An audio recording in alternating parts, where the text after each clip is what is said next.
다 같이 기도하심으로 2025년 6월 21일 요셉 정기 예배를 하나님 앞에 드리시겠습니다. 사랑과 은혜가 충만하신 하나님 아버지, 저희에게 2025년 6월의 세 번째 토요일을 요셉 정기 예배로 드릴 수 있도록 허락해 주신 은혜에 감사드립니다. 이 시간 각자의 한 주를 되돌아보면서 아버지께 감사와 회개로 찬양하는 시간 되게 하여 주시옵소서. 찬양과 말씀을 통해 나를 부르신 하나님의 은혜를 감사로 고백하는 시간 되게 하여 주시옵소서. 시작과 끝을 아버지께 맡기옵고 거룩하신 예수님의 이름으로 감사 기도드립니다. 아멘.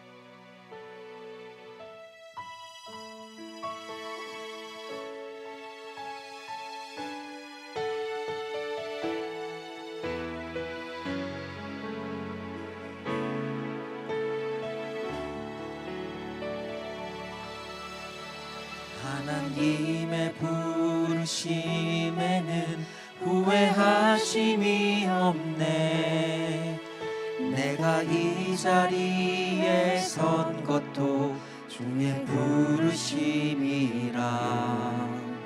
하나님의 부르심에는 결코 실수가 없네.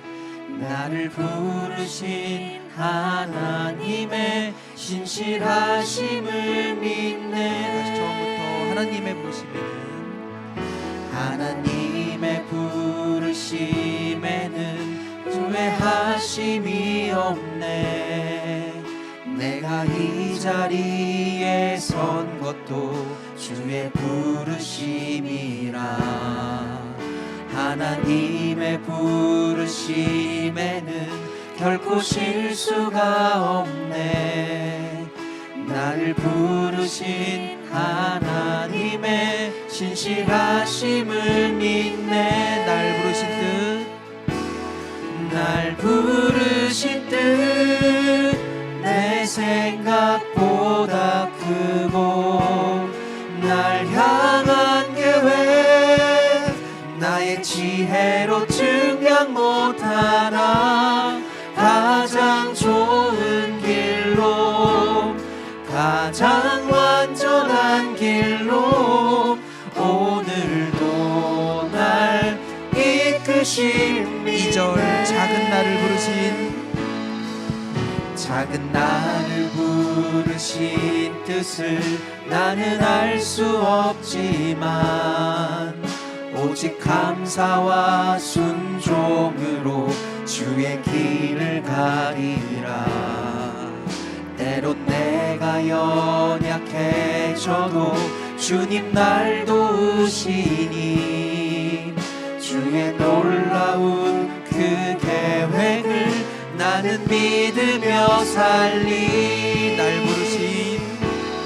날 부르신 뜻 내 생각보다 크고, 날 향한 계획 나의 지혜로 증량 못하나. 가장 좋은 길로, 가장 완전한 길로 오늘도 날 이끄시니. 날 부르신 뜻 내 생각보다 크고, 날 부르신 뜻 내 생각보다 크고, 날 향한 계획 나의 지혜로 증량 못하나. 가장 좋은 길로, 가장 완전한 길로 오늘도 날 이 시간 온 맘 다해 찬양하기를 원합니다. 온 맘 다해, 온 맘 다해 사랑합니다. 온 맘 다해 주 알기 원하네. 내 모든 삶 당신 것이니 주만 섬기리. 온 맘 주님과 함께하는 이 고요한 시간, 주님과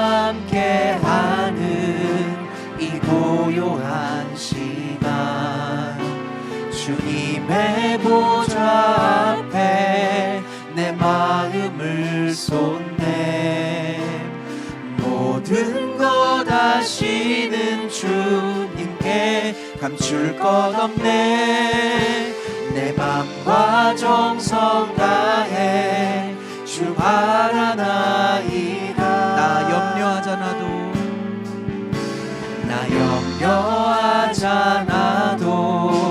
내 쓸 것 아시니. 나 오직 주의 얼굴 구하게 하소서. 다 이해할 수 없을 때라도 감사하며 날마다 순종하며 주 따르오리다. 온 마음 다해 사랑합니다. 온 마음 다해 주 알기 원하네. 내 모든 삶 당신 것이니 주만 섬기. 다 같이 가사 생각하시면서 처음부터 찬양합니다. 주님과 함께하는 이 고요한 시간 주님의 보좌 앞에 내 마음을 쏟네. 모든 것 아시는 주님께 감출 것 없네. 내 맘과 정성 다해 주 바라나이다. 나 염려하잖아도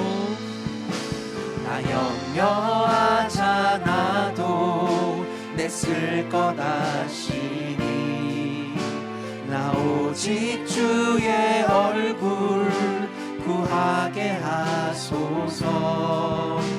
다 이해할 수 없을 때라도 감사하며 날마다 순종하며 주 따르오리다.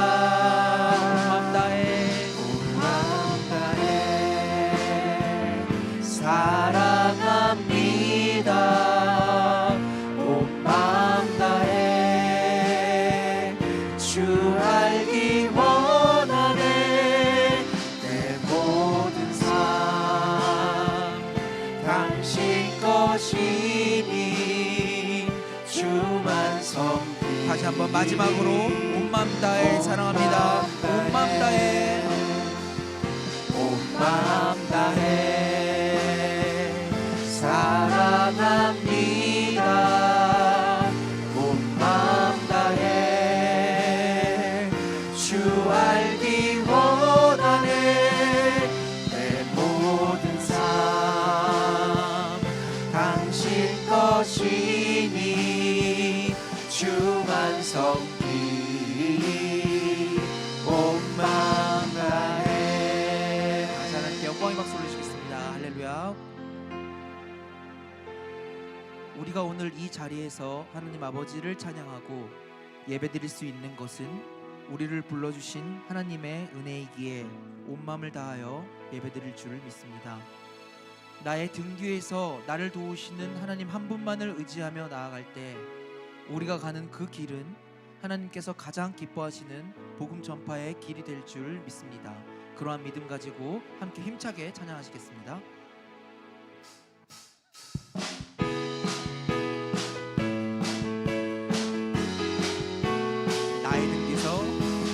나의 등 뒤에서 나를 도우시는 주. 나의 인생길에서 지치고 고나여 매일처럼 주저앉고 싶을 때 나를 밀어주시네. 일어나 걸어라 내가 새 힘을 주리니.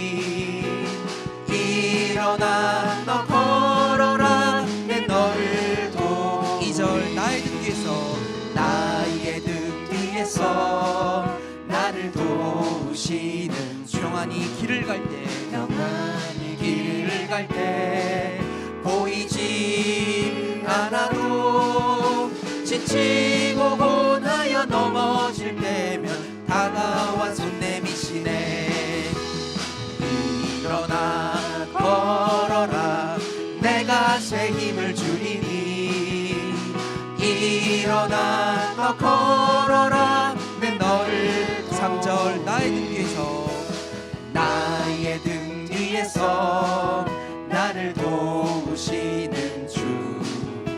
때때로 뒤돌아보면 여전히 계신 주. 잔잔한 미소로 바라보시며 나를 재촉하시네. 일어나 걸어라 내가 새 힘을 주리니. 일어나 너 걸어라 내 너를 다시 한번 나의 등 뒤에서 나의 등 뒤에서 나를 도우시. 나의 인생길에서 나의 인생길에서 지치고 고나여 매일처럼 주저앉고 싶을 때 나를 밀어주시네. 일어나 걸어라 내가 새 힘을 주리니. 일어나 너 걸어라 내 너를 도. 2절 나의 등 뒤에서 나의 등 뒤에서 나를 도우시는. 평안히 길을 갈 때 평안히 길을 갈 때 보이지 않아도 보이지 않아도 지치고 고나여 넘어질 때면 다가와 손 내미시네. 일어나 걸어라 내가 새 힘을 주리니. 일어나 너 걸어라 내 너를 3절 나의 등 뒤에서 나의 등 뒤에서 나를 도우시. 때때로 뒤돌아보면 때때로 뒤돌아보면 여전히 계신 주 여전히 계신 주. 잔잔한 미소로 바라보시며 나를 재촉하시네. 일어나 걸어라 내가 새 힘을 주리니. 일어나 너 걸어라 내 너를 마지막으로 일어나 걸어라 새 힘을 주리니. 일어나 걸어라 내가 새 힘을 주리니. 일어나 너 걸어라 내 너를 도우리.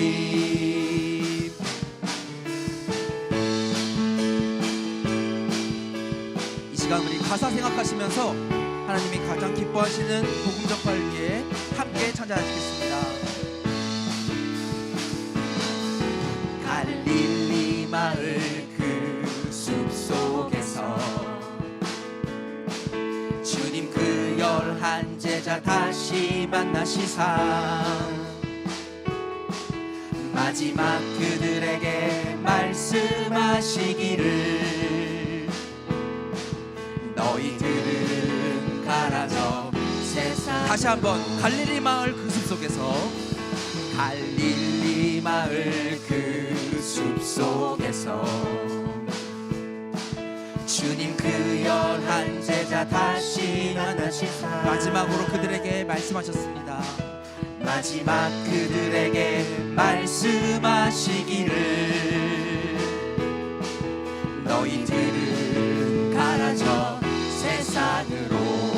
믿음으로 함께 가서 제자 삼으러 세상 모든 사람들을. 세상 모든 영혼이 내게 달렸나니. 가서 제자 삼으러 나의 길을 가르치라. 내가 너희와 항상 다시 한번 처음부터 함께하리라. 가사 생각하시면서 갈릴리 마을 그 숲속에서 주님 그 11 제자 다시 만나시사 마지막 그들에게 말씀하시기를 저에게 하시는 말씀인 줄 믿습니다. 너희들은 가라 저 세상으로 가서 제자 삼으라 세상 모든 사람들을 세상 모든 영혼이 내게 달렸나니 가서 제자 삼으라 나의 길을 가르치라 내가 너희와 항상 마지막으로 가서 제자 삼으라 가서 제자 삼으라 세상 모든 사람들을 세상 모든 영혼이 내게 달렸나니 가서 제자 삼으라 나의 길을 가르치라 내가 너희와 항상 함께 하리라. 아멘.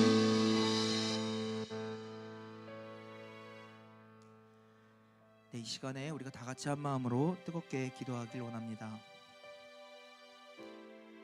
먼저 나라와 민족을 위해 기도하겠습니다. 새로 당선된 대통령이 하나님을 온전히 깨닫고 이 나라 대한민국을 복주시고 이끄시는 분은 오직 하나님 한 분이심을 고백하며 깨닫는 대통령과 그 이하 모든 위정자들이 될 수 있도록 함께 기도하겠습니다.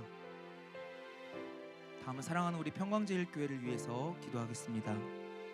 우선 박윤식 목사님께서 오직 말씀과 눈물의 기도로 세우신 우리 평강제일교회가 주신 말씀을 기억하며 말씀과 기도로 하나 되는 교회가 되어 진행되는 모든 상황들이 뜻 가운데 해결되고 아버지의 말씀의 권위가 바로 서서 구속사 말씀 성취에 더욱 전심전력하는 교회가 될 수 있도록 기도하겠습니다.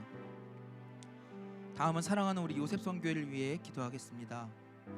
우리를 말씀으로 양육해 주시고 우리를 위해 아낌없는 기도와 사랑을 주시는 사랑하는 두 분의 교육자님 최희선 목사님과 이용수 전사님을 위해 기도하겠습니다.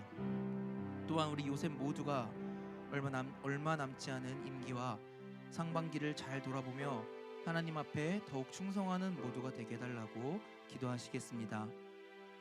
개인과 가정을 위해 함께 기도하고 특별히 함께 기도 나누실 제목으로는 우리 박성환 가족회원의 건강을 위해 예정되어 있는 모든 치료 과정과 그 이후에 모든 재활 과정을 통해서 더욱 하나님께서 크게 쓰실 우리 박성환 회원 되게 해달라고 함께 기도하시겠습니다.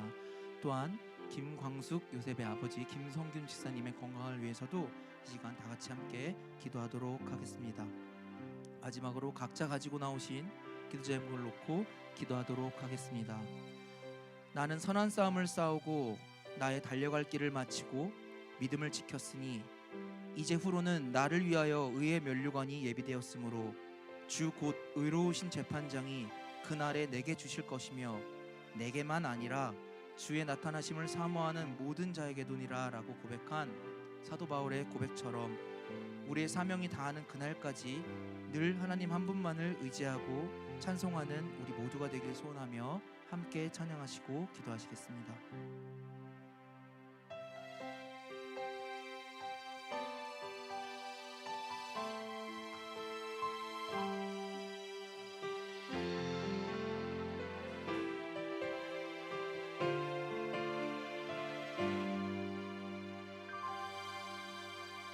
나의 평생에 가장 복된 일은 내가 예수님을 만난 것이라.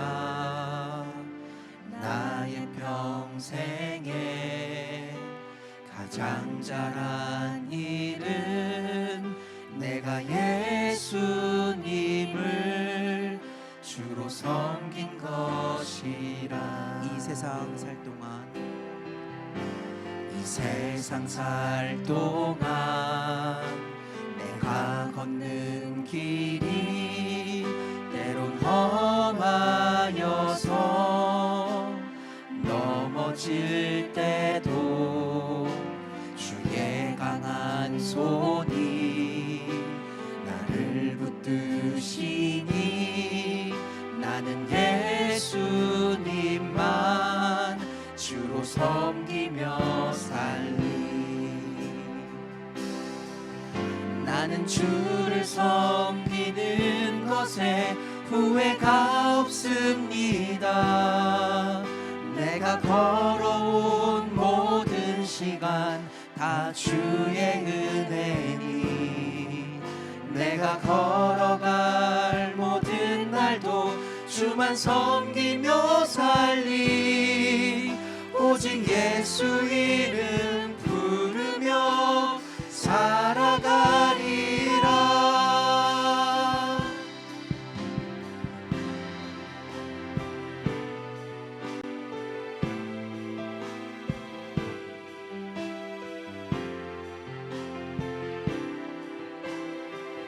다시 한번 나의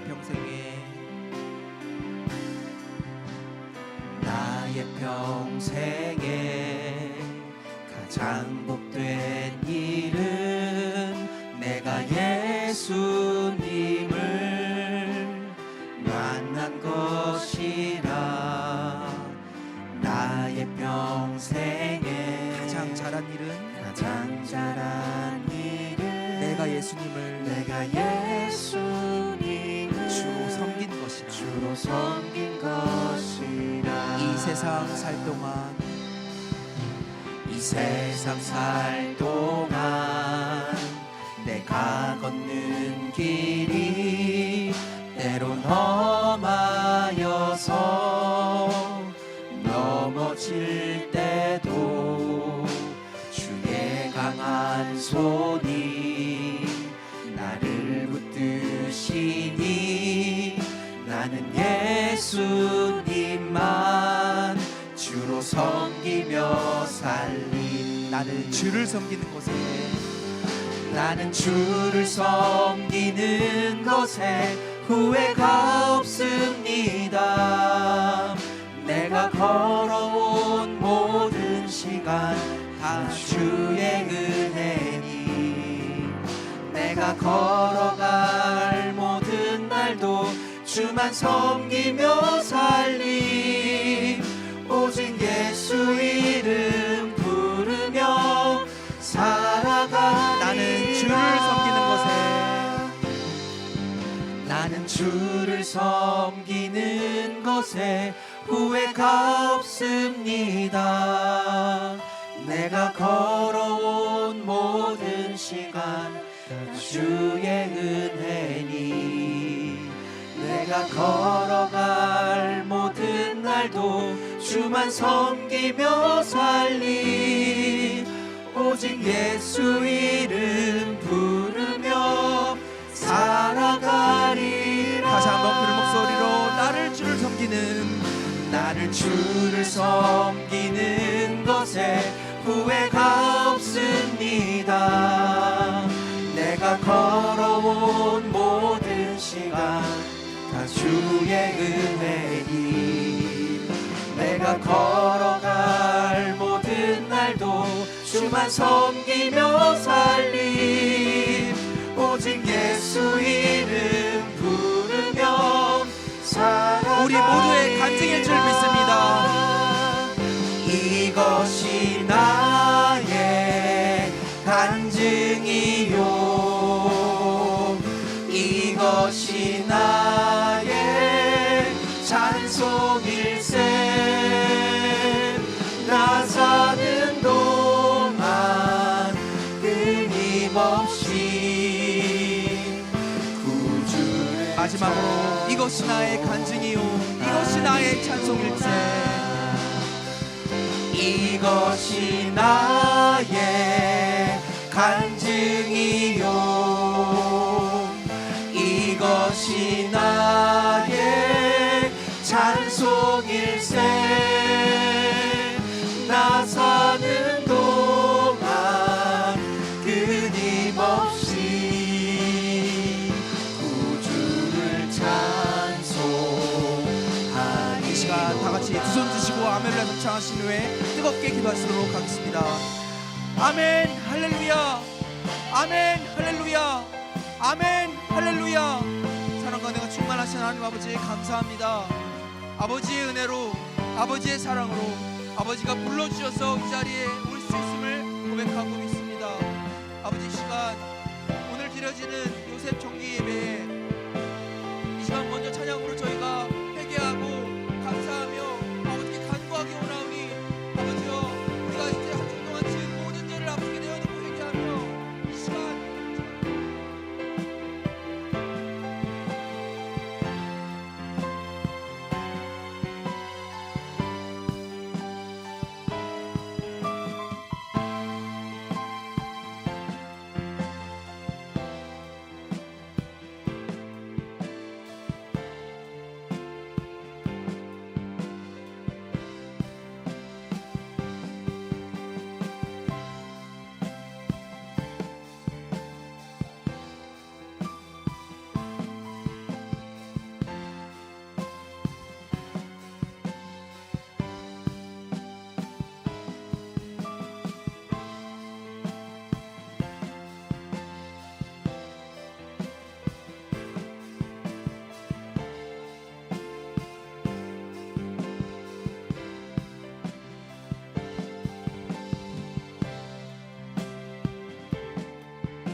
사랑이 많으신 하나님 아버지, 오늘 이렇게 한자리에 모여 예배로 영광 돌리게 해주신 은혜에 감사드립니다.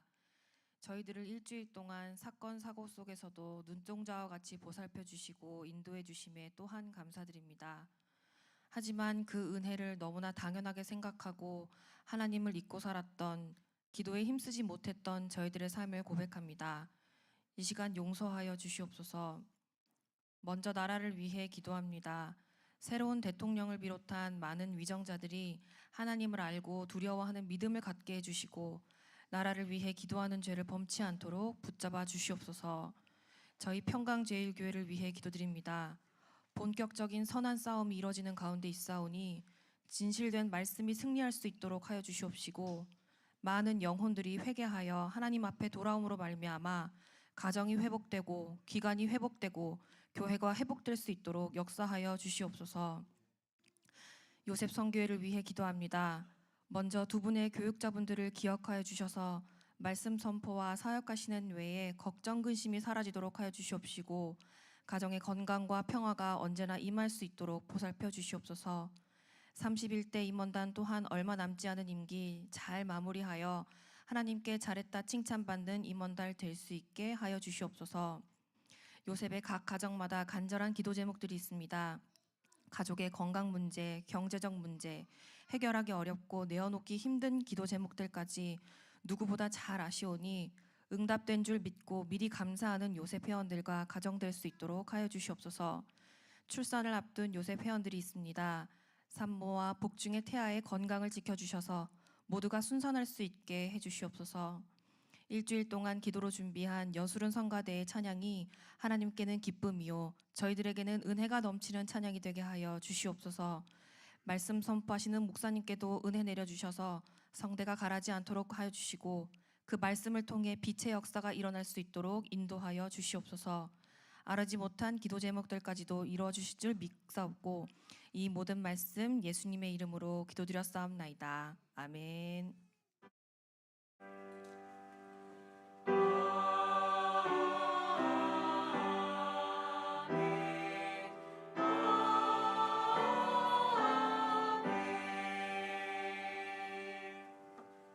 2025년 6월 21일 요셉 정기 예배를 하나님 앞에 드리시겠습니다.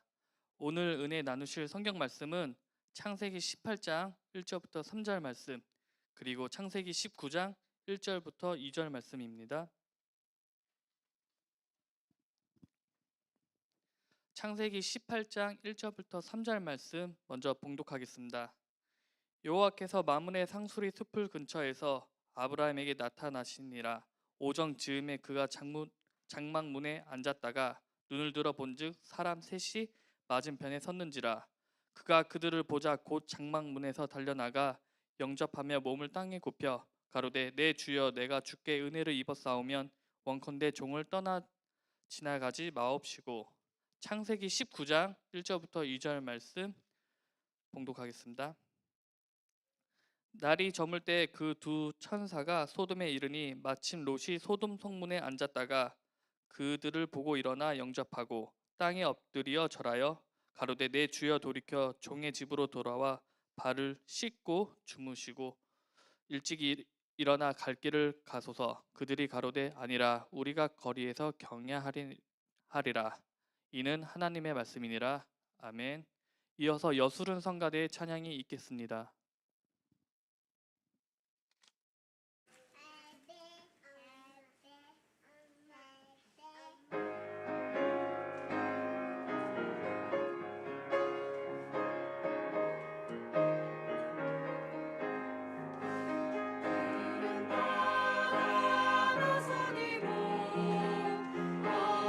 어디든지 가오리다. 괴로운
오늘 말씀의 제목은 우리는 어느 편에 속해 있느냐입니다. 목사님 설교하실 때 큰 은혜 받으시기 바랍니다. 할렐루야로 인사하겠습니다. 할렐루야. 자, 오늘 우리는 어느 편에 속해 있느냐라는 제목으로 함께 은혜를 나누겠습니다. 2007년 1월 20일 날 주신 말씀 참고했습니다. 오늘 말씀은 아브라함과 롯이 살아간 삶의 차이점에 대해서 함께 은혜를 나누겠습니다. 오늘 본 말씀 볼 때 롯은 풍요로운 땅 소돔성에 거하였습니다. 반면에 아브라함은 거친 황무지가 많은 가나안 땅에서 살았습니다. 롯은 창세기 13장 10절 말씀 볼 때 에덴 동산과 같은 풍요로운 땅에서 살았지만 멸망 직전의 땅에서 살았다, 이렇게 말씀하고 있습니다. 창세기 13장 10절에 이에 롯이 눈을 들어 요단들을 바라본즉 수알까지 온 땅에 물이 넉넉하니 여호와께서 소돔 고모라를 멸하시기 전이었는 고로 여호와의 동산 같고 애굽 땅과 같았더라. 여러분, 아무리 풍요롭고 또 일이 술술 잘 풀리고 원하는 대로 모든 생활, 아쉬울 것이 없는 생활한다면 아무리 그렇게 한들 하나님이 보실 때 인정하지 않고 그 마지막이 뜻과 상관이 없다면 무슨 소용이 있겠습니까? 그래서 아브라함과 롯의 삶에는 많은 차이점이 있었다는 것을 알 수 있습니다.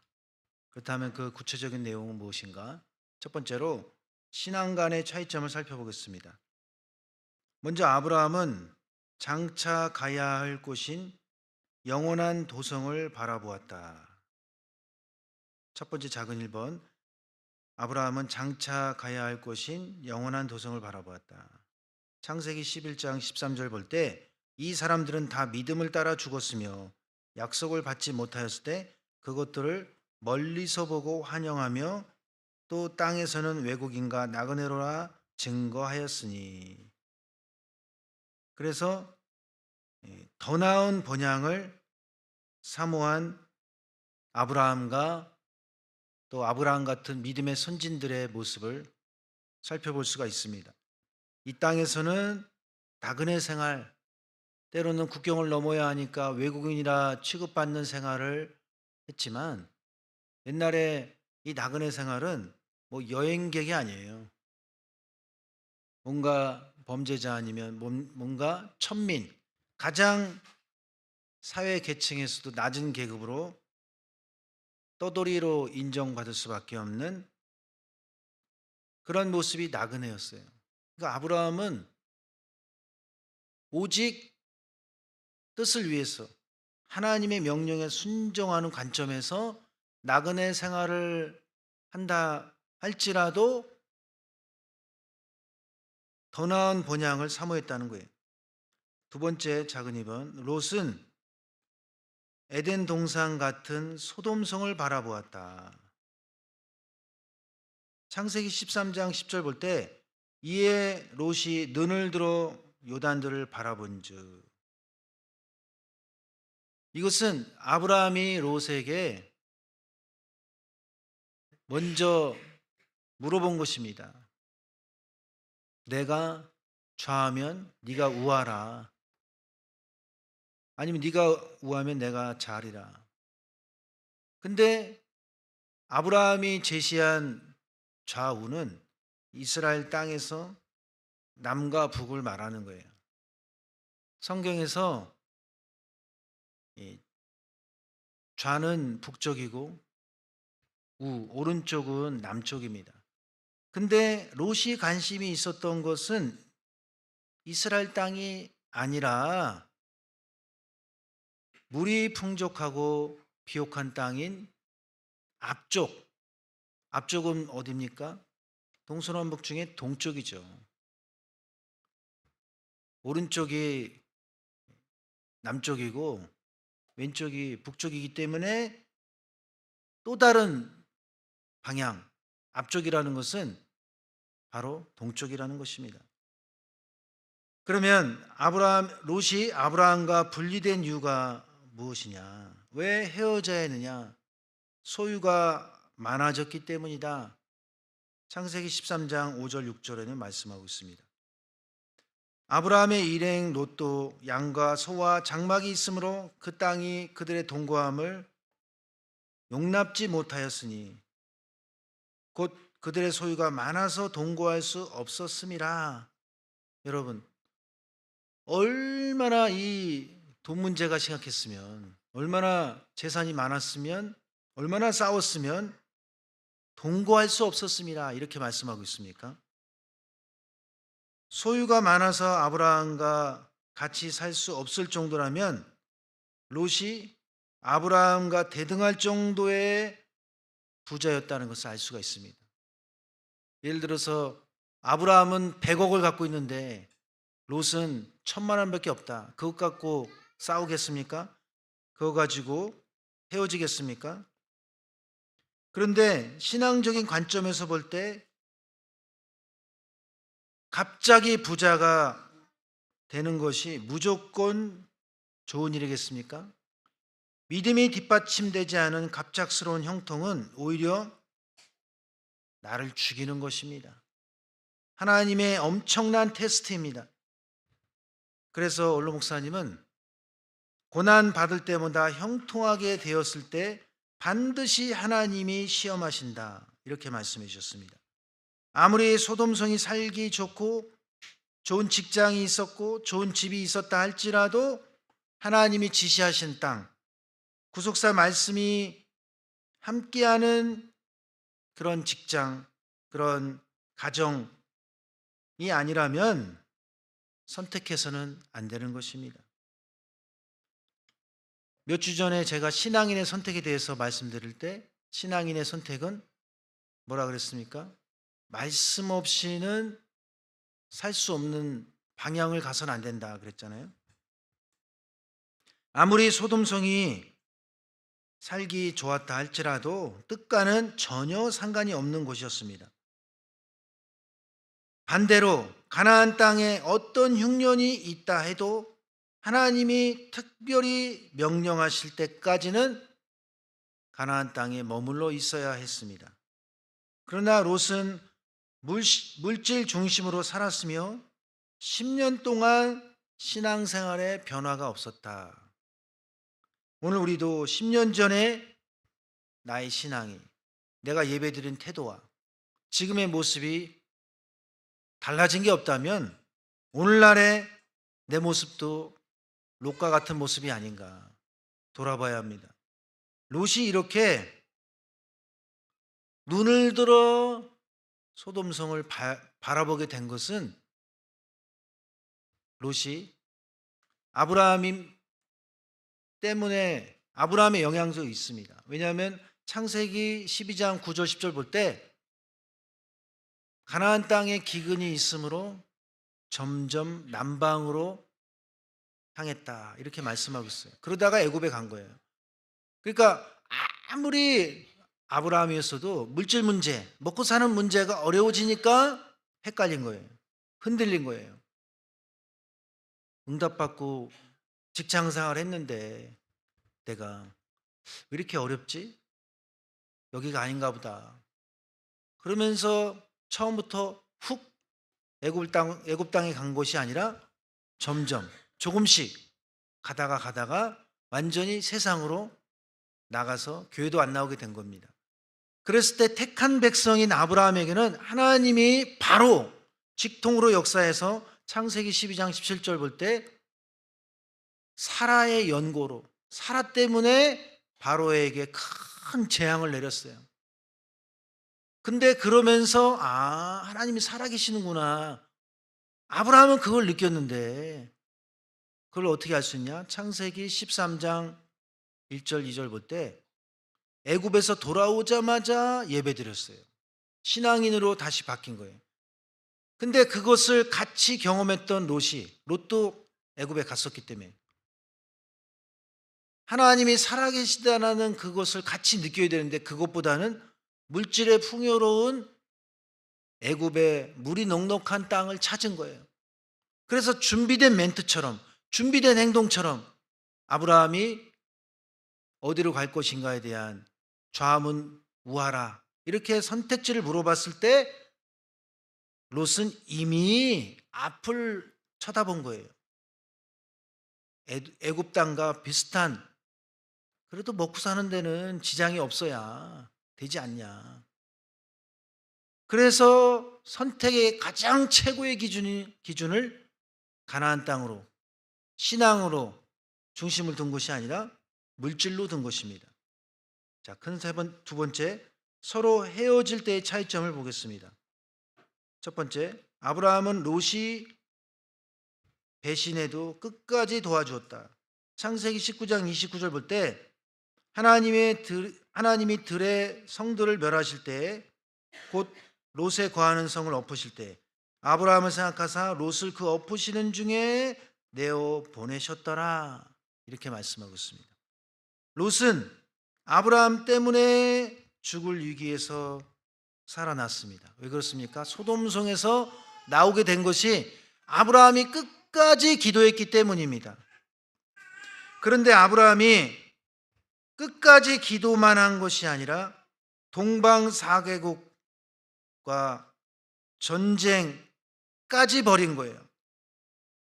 그러면 그 소문이 퍼지게 되면 소돔 왕도 아브라함에게 사례를 베풀려고 했잖아요. 감사의 표시로. 근데 롯은 아브라함과 피 한 방울 섞이지 않은 소돔 왕도 물질로 사례를 베풀려고 했는데 롯은 어떻게 입 씻고 많이 하는 거예요? 감사가 없은 거예요. 그래서 소돔 왕이 알 정도면 소돔 성에 있는 사람들도 우리나라를 살려준 게 도대체 누구야? 아브라함이구나. 다 알게 된 거예요. 여러분, 만약에 우리나라가 주변 국가 4개국과 싸우는데 나 때문에 전쟁이 일어나고 나 때문에 대단한 어떤 신앙인, 기도하는 사람이 나를 위해서 살려주러 왔다. 그것을 나중에라도 들었다면 어떻게 해야겠습니까? 그 사람을 찾아가야죠. 롯이 아브라함에게 찾아갔어야 되는데 관심도 없었다는 거예요. 그러니까 아브라함과 롯은 도저히 헤어질래야 헤어질 수 없었던 사이였습니다. 그러니까 여러분이 평강제일교회와 도저히 헤어질래야 헤어질 수 없는 사이, 너무나 많은 은혜를 받았기 때문에 평강제일교회를 통해서 너무나 많은 영적인 혜택을 받았기 때문에 도저히 못 떠나게 만드는 지금까지의 하나님의 섭리와 저와 여러분에 대한 하나님의 강권 역사해 주시는 이끄심의 축복이 있었다는 것을 믿으시기 바랍니다. 작은 2번, 두 번째로 롯은 아브라함과 헤어질 때 감사가 없었다. 아브라함은 롯이 배신해도 끝까지 기도해 줬지만 롯은 아브라함과 헤어질 때 하나도 감사하지 않았습니다. 롯은 아브라함에게 그동안 아내와 자식, 종들까지 살펴주신 것에 대해서 정말로 감사했습니다. 그래야 되는데 하나도 감사하지 않았어요. 그런 너무나 배은망덕한 롯을 보면서 아브라함이 다시는 상대도 하지 말아야 되는데 소돔성 멸망될 때 끝까지 기도해 준 것입니다. 그래서 왜 롯이 감사가 없었느냐? 올로 목사님은 예배가 없었기 때문이다 이렇게 말씀해 주셨어요. 예배가 없는데 무슨 찬송이 있고 기도가 있고 감사가 있었겠는가? 여기서 한 가지 생각할 수 있는 것은 롯이 아브라함과 헤어질 때 소돔성으로 가는 선택 자체를 잘못했다는 거예요. 창세기 13장 9절에 내 앞에 온 땅이 있지 아니하냐 나를 떠나라 내가 좌하면 나는 우하고 내가 우하면 나는 좌하리라. 아까 말씀드렸죠? 아브라함이 롯을 떠나 보내도 롯이 이스라엘 땅에 머물기를 아브라함은 생각하고 있었다는 거예요. 그러면 질문해 보겠습니다. 아브라함이 롯과 헤어진 것이 좋은 건가요? 나쁜 건가요? 예? 안 좋은 거예요? 인간적으로 생각하면 안 좋은 거죠. 뜻의 입장에서만 보면 사실은 단호하게 더 일찍 끊었어야 된다. 이렇게 창세기 족보 1권에 나와 있어요. 롯의 입장에서는 신앙적인 관점으로 볼 때 너무나 실수한 거예요. 그러나 아브라함 입장에서는 더 일찍 롯에 대해서 단절했어야 된다. 본토 친척을 떠나는 것처럼. 아니 그 정도가 아니라 롯에게 왜 선택권을 줬느냐. 그 정도예요. 아브라함이 선택권을 남발한 것이다. 우리는 아브라함이 롯에게 양보했다고 생각해서 좋은 면만 떠올리지만 그게 아니라 아브라함이 롯에게 양보해야 될 것이 아니라 따끔하게 야단쳐서 절대로 소돔성에 못 가도록 했어야 된다라는 거예요. 그게 창세기 족보 1권에 나와 있습니다. 그래서 창세기 족보 1권에 볼 때 아브라함과 롯이 헤어지는 것은 하나님의 분리의 역사였다. 분리할 수밖에 없었다. 근데 분리에는 늘 아픔이 따른다. 성경에 분리의 역사가 일어날 때마다 인간적인 면에서는 아픔이 따르지만 오죽하면 분리하겠냐는 거예요. 그래서 아브라함과 롯과의 분리의 특징에 대해서 창세기 족보는 롯과 헤어지지 못하는 아브라함의 우유부단한 상태와 분리였다. 그러니까 롯도 문제겠지만 아브라함 속에 롯이 그렇게 되도록 롯이 어릴 때부터 더 야단치고 권면하고 그렇게 안 되도록 잘못된 길을 가지 않도록 했어야 되는데 약했다는 거예요. 우유부단했다는 거예요. 그러나 인간적으로 볼 때는 자식 같은 아들 같은 그 조카를 그렇게 늘 야단치면 좋겠지만 하기가 쉽지 않은 거죠. 특히 마지막에 헤어질 때는 나가! 다시는 너 안 보겠어. 그렇게 말하기가 쉽냐고요. 너무나 아쉬운 마음에 너무나 여러분 생각해 보세요. 소돔으로 떠난 배신자 같은 롯을 위해서도 끝까지 기도해 주는 아브라함이 헤어질 때 박수 쳤겠냐고요. 얼마나 안타깝게 생각했겠어요. 그러나 그것도 뜻의 관점에서 보면 잘못된 거다. 우유부단한 거다. 그렇게 보고 있는 거예요. 창세기 족보에서는. 자, 큰 세 번째, 남을 대접하는 마음의 차이점을 살펴보겠습니다. 아브라함은 손님을 정성껏 대접했지만 롯은 가난하지도 않으면서 체면 유지로 대접을 했습니다. 창세기 18장 3절 볼 때, 자, 우리 다 같이 한번 찾아보겠습니다. 창세기 18장. 자, 1절부터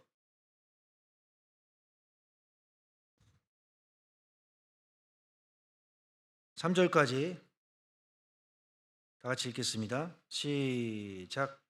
여호와께서 마므레 상수의 숲을 근처에서 아브라함에게 나타나시니라. 오정쯤에 그가 장막문에 앉았다가 눈을 들어 본즉 사람 셋이 맞은편에 섰는지라. 그가 그들을 보자 곧 장막문에서 달려나가 영접하여 몸을 땅에 굽혀 가로되 내 주여 내가 주께 은혜를 입었사오면. 네. 이 창세기 18장 1절부터 보면 아브라함이 장막문에 앉았다가 눈을 들어 본즉 세 사람이 오잖아요. 그러면 앉았다가 보자마자 그냥 걸어간 게 아니에요. 뛰어나갔어요. 아니 왜 그렇게 하냐고요. 처음 본 사람들인데. 나그네 입장에서 이 세 사람이 감동을 안 받을래 안 받을 수 없는 아브라함의 태도예요. 그러면서 3절에 뭐라 그랬습니까? 호칭부터가 내 주여 이렇게 말씀하고 있습니다. 주께 은혜를 입었사오면, 그러니까 내가 대접할 겁니다가 아니라 그 손님들이 나한테 은혜를 주신다면, 그러면서 뭐라 그랬습니까? 원컨대 종을 떠나가지 마옵시고.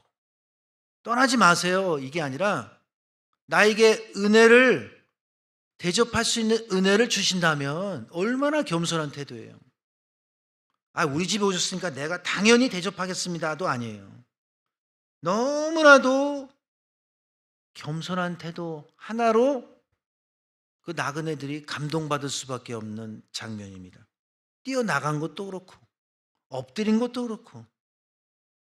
아니 누가 손이 맞다고 절을 합니까?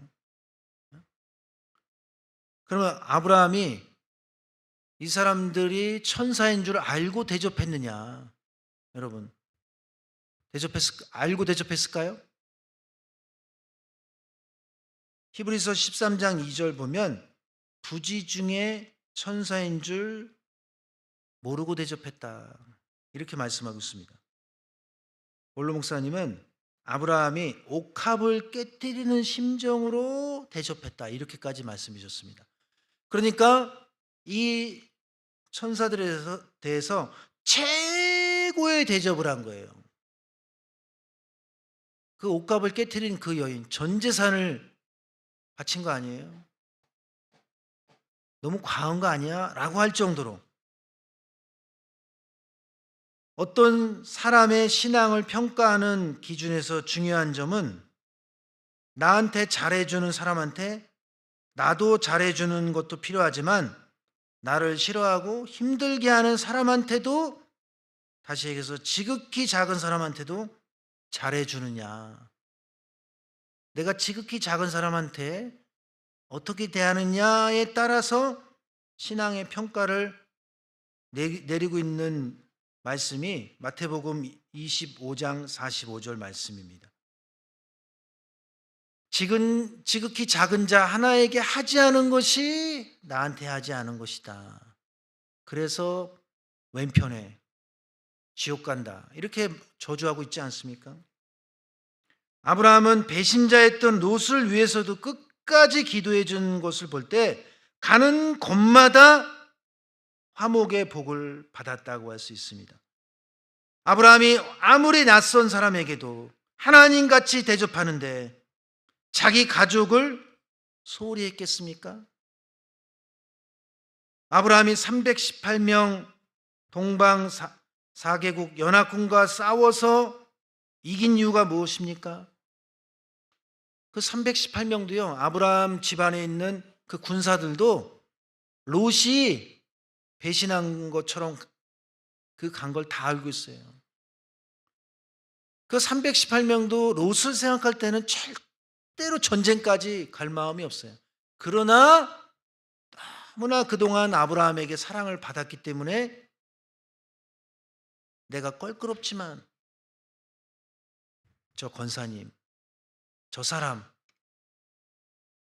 지금까지 아브라함 가문에서 은혜 받은 혜택을 생각할 때 진짜 신앙은 아브라함 가문에 어려움이 왔을 때 전쟁까지 나가자 다 이유가 있겠지.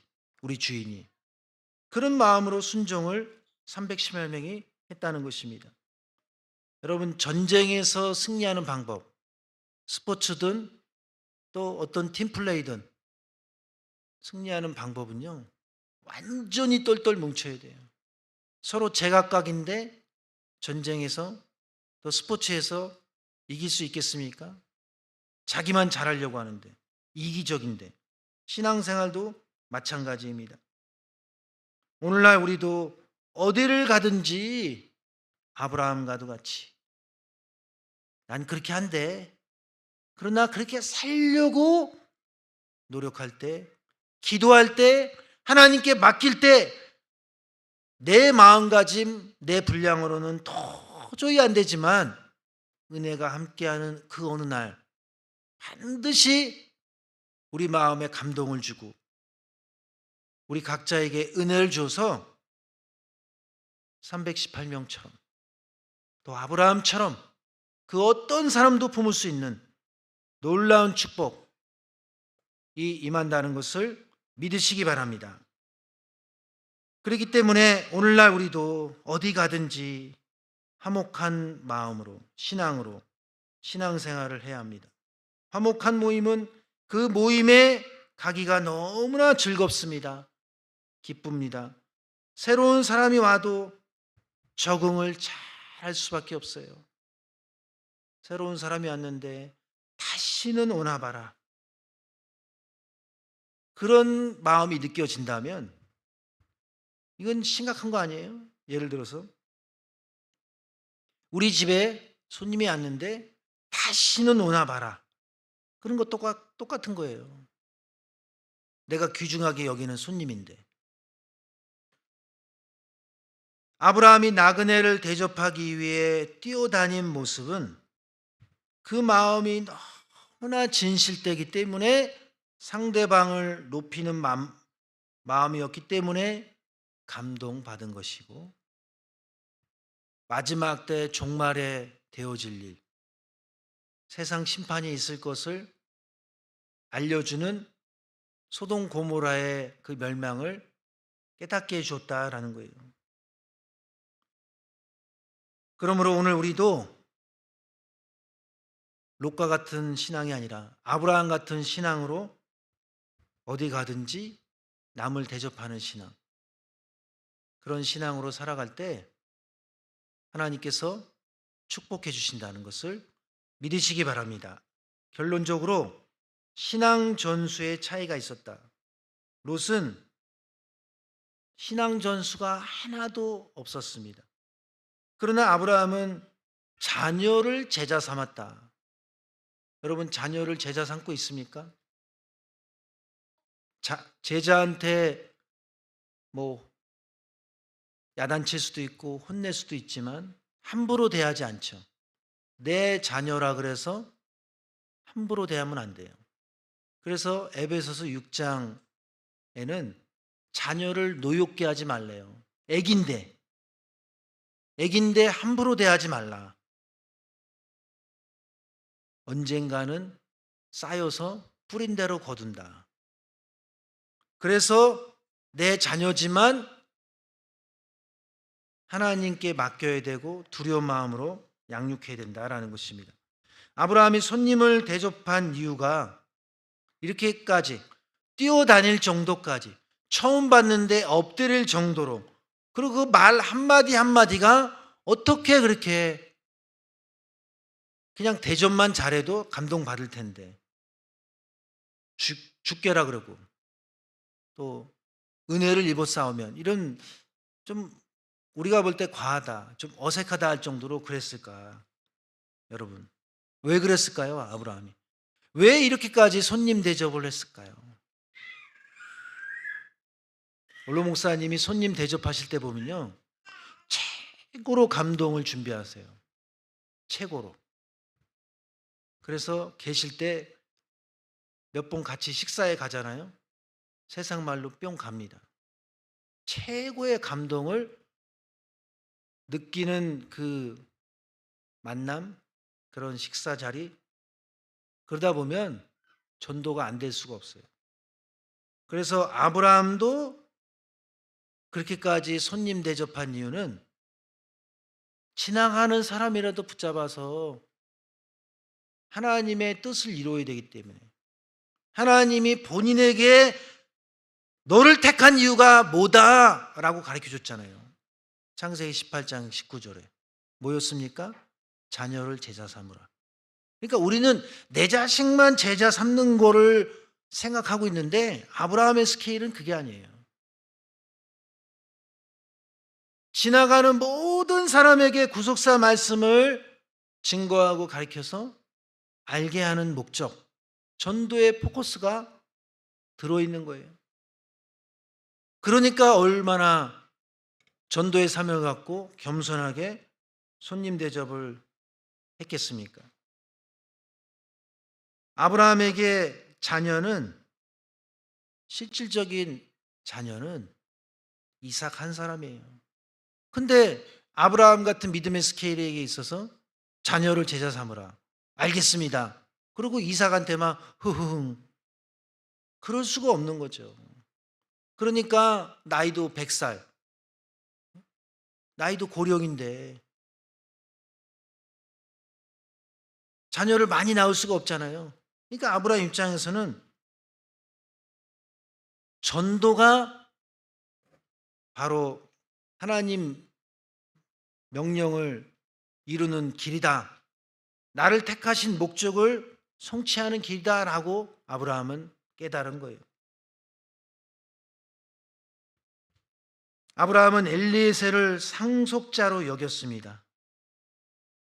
창세기 15장 2절 말씀 볼 때 롯의, 그래서 엘리에셀도 피 한 방울 섞이지 않은 사람이었는데, 종에 불과했는데 아들 정도가 아니라 상속자예요. 상속자, 재산을 물려주는 사람. 그럴 정도로 아브라함은, 그러면 엘리에셀에게만 그런 사랑을 베풀었느냐? 천만의 말씀이라는 거지. 대단한 사랑과 감동을 주었기 때문에 모든 사람에게, 그러니까 전쟁에 나갈 정도가 된 거죠. 그러면 저와 여러분도 평강제일교회를 통해서 그 정도의 은혜를 받았습니까? 혹은 사모하고 있습니까? 뿌린 대로 거둔다 그랬죠. 사모해야 됩니다. 절박해야 합니다. 어떠한 은혜도 물이 높은 데서 낮은 데로 흐르듯이 사모하지 않고서는요, 은혜가 전달되지 않을 뿐만 아니라 전달되었다 해도 금세 빼앗겨요. 귀한 줄 모르기 때문에.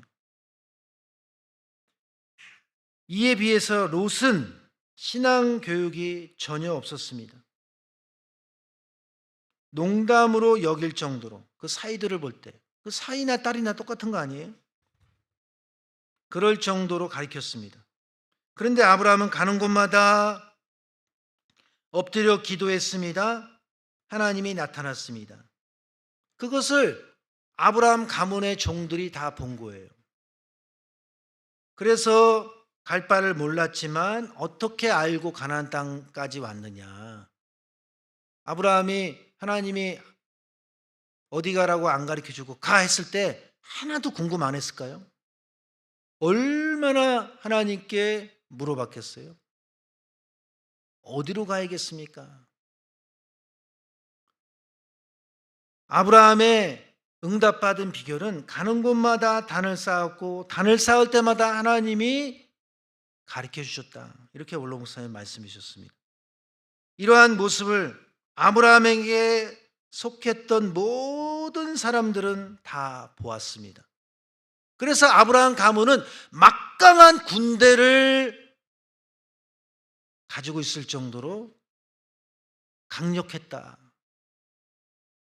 보이는 면이 강력했는데 이것은 영적인 면에서 다 그 아브라함의 교육을 받았기 때문에, 영향을 받았기 때문입니다. 그러니까 자연스럽게 신앙 전수가 이삭에게만이 아니라 아브라함에게는 아들로 삼을 사람들이 많았다는 것입니다.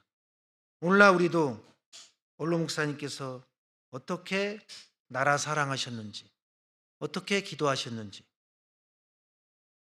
직접 보았거나 간접 체험.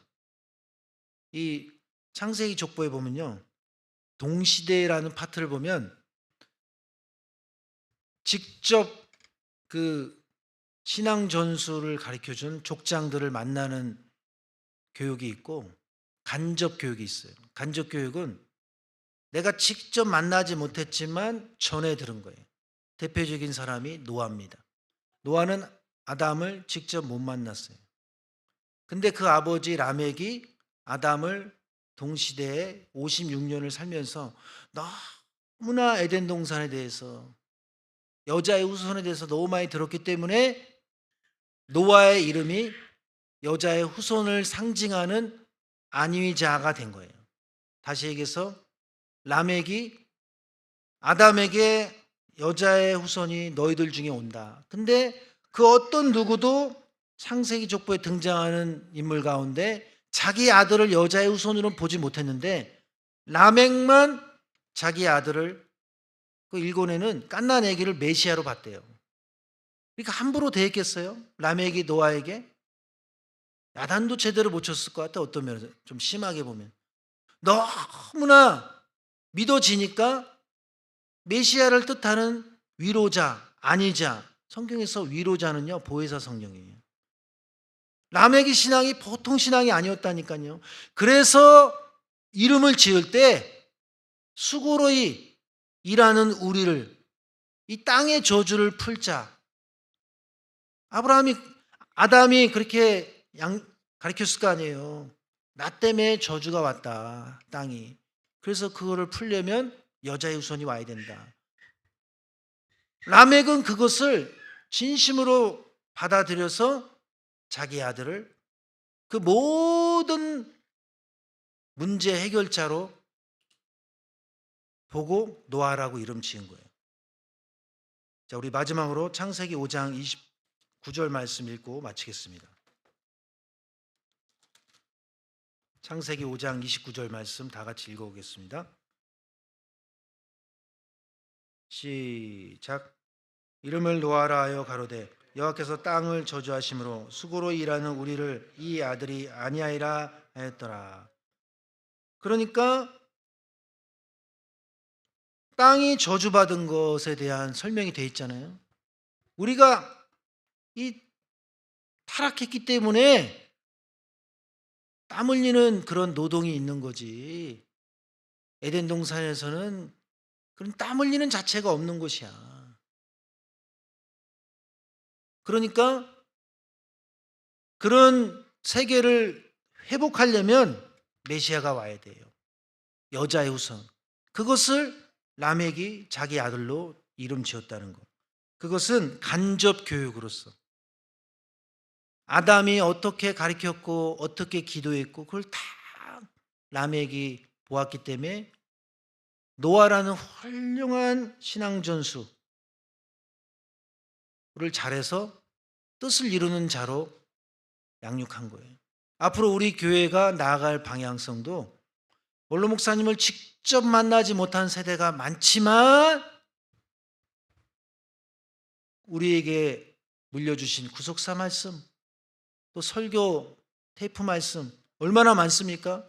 그것을 우리가 듣고 배우고 우리의 후대에게 계속 끊임없이 가르칠 때 신령한 노아, 이 심판의 때를 위로할 수 있는, 안위할 수 있는 신령한 방주를 완성할 수 있는 그러한 키를 가진 사람으로 우리의 자녀를, 우리의 후손을 양육할 수 있다는 것을 믿는 가운데 자녀를 제자 삼는 것은 내 아들만, 내 딸만 제자다, 아니면 오늘 여기 이 자리만 보더라도 여기 있는 우리의 같은 요셉 회원의 아들, 딸도 다 제자예요. 그래서 우리 모두는 내 자식만이 아니라 우리 모두 자녀들이 다 아브라함의 자녀로, 제자로 성장시키는 그러한 사명을 가지고 앞으로 10년, 20년, 30년 신앙생활하는 함에 있어서 우리가 다 신령한 교사, 신령한 아브라함의 신앙 전수자가 되는 축복받는 한 사람 한 사람 되기를 주님의 이름으로 축원합니다. 기도하겠습니다. 살아계신 아버지, 오늘 이 시대에 소돔 고모라 때처럼 하나님의 심판이 임박한 너무나도 악한 시대에 저희들이 살고 있지만 아브라함의 정확한 신앙관이 전수되고 전수되어서 수천 년이 지난 오늘날의 횃불 언약에 대해서 우리가 들었고 배웠고 깨달을 수 있는 놀라운 축복이 허락되었습니다. 오늘 이 시대에 우리도 아브라함의 제자가 되었습니다. 뿐만 아니라 우리의 자녀들도 아브라함의 제자로 양육하기 원하오니 우리의 신앙 사상이 우리에게 신앙을 알려주신 박아브라함 목사님의 오직 예수, 오직 말씀의 신앙으로 철저하게 무장하는 앞으로의 신앙 삶이 되어줄 수 있도록 역사하여 주시옵소서. 오늘 이 시간 받은 바 은혜 감사해서 준비된 예물을 바치고자 합니다. 바치는 손손길마다 축복과 은혜와 하나님의 함께 하시는 위로와 보호의 손길이 함께하여 주시옵소서. 그렇게 될 줄로 믿사옵고 사랑 많으신 예수 그리스도의 이름으로 감사기를 쌓옵나이다. 아멘. 다 같이 찬송가 394장 부르시면서 봉헌하시겠습니다.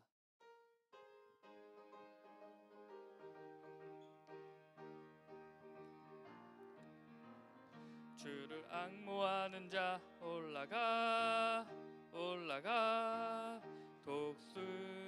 독수리같이 싸움 이기고 근심 걱정 벗은 후 올라가 올라가 독수리같이 주 앙모하는 자 주 앙모하는 자 주 앙모하는 자 늘 강건하리라. 주를 앙모하는 자 걸어가 걸어가 고단치 않네. 길을 잃은 양떼를 두루 찾으라니며 걸어가 걸어가 고단치 않네. 주 앙모하는 자 주 앙모하는 자 주 앙모하는 자 늘 강건하리라. 주를 앙모하는 자 달려가 달려가 비곤치 않네. 천성문을 향하여 면류관을 얻도록 달려가 달려가 비곤치 않네. 주 앙모하는 자 주 앙모하는 자 주 앙모하는 자 늘 강건하리라. 주를 앙모하는 자 올라가 올라가 독수리같이 안에 뛰누며 주의 영광 보리라. 올라가 올라가 비고이같이 주 앙모하는 자 주 앙모하는 자 주 앙모하는 자 늘 강건하리라. 오늘 정혜연이 되는 요셉이 있어 간단히 소개하겠습니다. 91돌에 9일돌의 박진수 요셉입니다. 박진수 요셉은 권민지 조에 편성되었습니다. 박진수 요셉이 요셉에 잘 적응할 수 있도록 많은 기도와 인사 부탁드립니다. 지금은 광고 시간입니다. 2025년 평강 나라사랑 6.25 기념 예배가 6월 22일 주일 3부 예배 모리아 성전에서 있습니다. 6월 22일 오후 성경 공부는 3부 예배로 드려집니다. 화요 브런치 광고입니다. 화요 브런치는 매주 화요일 오전 11시 로이스 성전 1층에서 있습니다. 초소 봉사 광고입니다. 6월 23일 월요일 저녁 9시부터 12시까지 초소 봉사가 있습니다. 내일 주일 점심 및 로샤추는 정상 운영합니다. 6월 청소 담당 광고입니다. 사무엘 성전은 90또래 91또래, 로이스 성전은 강우진, 김남주, 최신희, 고은성, 화장실 청소는 이영석, 박성희, 김경신, 김지은입니다. 목사님 축도 후에 회장님의 특별 광고가 있습니다. 다 같이 송영찬송 6장 부르시고 목사님 축도로 모든 예배를 마치겠습니다.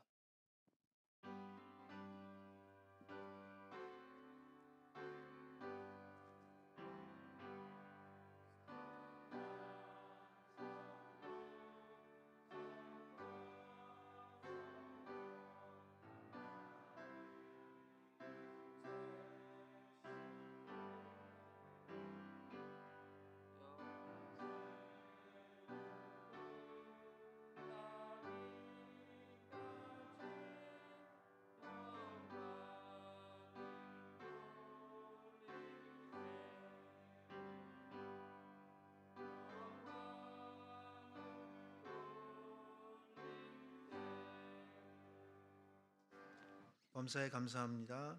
김범열, 장미양, 김주원 감사헌금 바쳤습니다. 축도하겠습니다.